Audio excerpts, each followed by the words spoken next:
ఆశీర్వాదాలన్నీ నావే. ఎప్పటికీ మారని దేవుడు యేసుక్రీస్తు నిన్న నేడు ఒకటే రీతిగా ఉన్నాడు. అవును, యుగ యుగములకు ఒకటే రీతిగా ఉండును.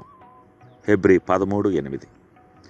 బాగా తెలిసిన ఈ వచనం సత్యమైనప్పటికీ ఈ మాటలోని పలు లోతైన కోణాలను పరిగణించడానికి ఒక క్షణం తీసుకుందాం. యేసు జ్ఞానమందును వయసునందును దేవుని దయందును మనుషుల దయందును వర్ధిల్లుచుండెను అని బైబిల్ చెబుతుంది. ఆయన జ్ఞానంలో కూడా పెరిగాడు. మార్పు చెందే ఈ అంశాలు ఆయన దేవునిగా కలిగి ఉన్న సారంలో లేక స్వభావంలో లేవు. ఈ వ్యత్యాసాలను గ్రహించాలంటే మొదట మన సామాన్య మనసులు ఈ సత్యాల అసాధ్యపు ఎత్తులను గుర్తించాలి. రోమా 11:33-30 వరకు చదవండి. విశ్వాసులంగా మనం మారని దేవుని స్వభావ అంశాలపై దృష్టి పెట్టాలి. ఎందుకంటే మనకు పరిశుద్ధాత్ముడు నేర్పించాలని ప్రయత్నించేది అదే.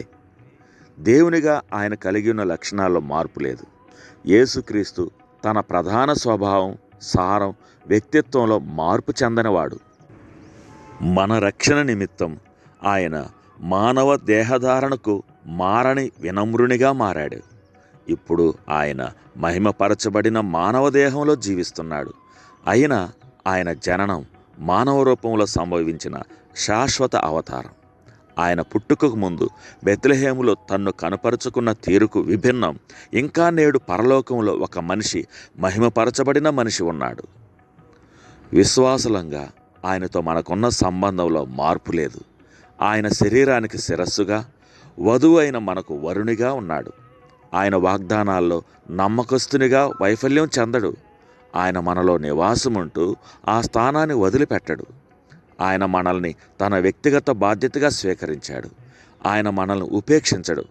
మనం గొర్రెలం గనుక ఆయన కాపరి. ఆయన రాజీనామా చేయడు. ఆయన యజమాని, మనం బానిసలం. ఆయన మన పట్ల దురుసుగా ప్రవర్తించడు. ఆయన మన కోసం తండ్రి ఎదుట విజ్ఞాపన చేస్తున్నాడు. ఆయన విజ్ఞాపన మానడు. ఆయన మనల్ని తన వద్దకు తీసుకెళ్ళడానికి మళ్ళీ వస్తున్నాడు. ఆయన మనల్ని ప్రేమిస్తున్నాడు. ఆయన ఎన్నడూ తన నిబద్ధతలో తగ్గడు. నిన్న అనేది ఆయన తన ప్రతి తలంపులో ఆనందిస్తూ మహిమలో నివసిస్తూ తండ్రి సన్నిధిలో అనుభవించిన నిత్యత్వం.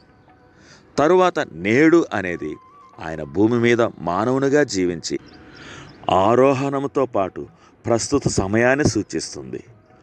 ప్రస్తుతం ఆయన దేవుడు తనకిచ్చిన పనిని ముగించి మానవ రూపంలో కూర్చున్నాడు.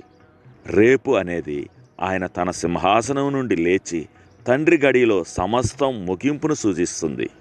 ఇందులో భూమి నుండి తన సంఘాన్ని ప్రోగు చేసే శక్తితో, మండే మహిమతో రాజుగా సియోనుకు తిరిగొచ్చి యుగ యుగాలు పాలిస్తాడు. అవును, ఆయన నిన్న నేడు ఒక్కటే రీతిగా ఉన్నాడు. అవును, యుగ యుగములకు ఒక్కటే రీతిగా ఉండును. తండ్రి, ఎంతగానో మారే ఈ లోకంలో మారని దేవుడు నా రక్షకునిగా, నా కాపరిగా, నా వరునిగా, నా ప్రభువుగా ఉన్నందుకు నీకు వందనాలు.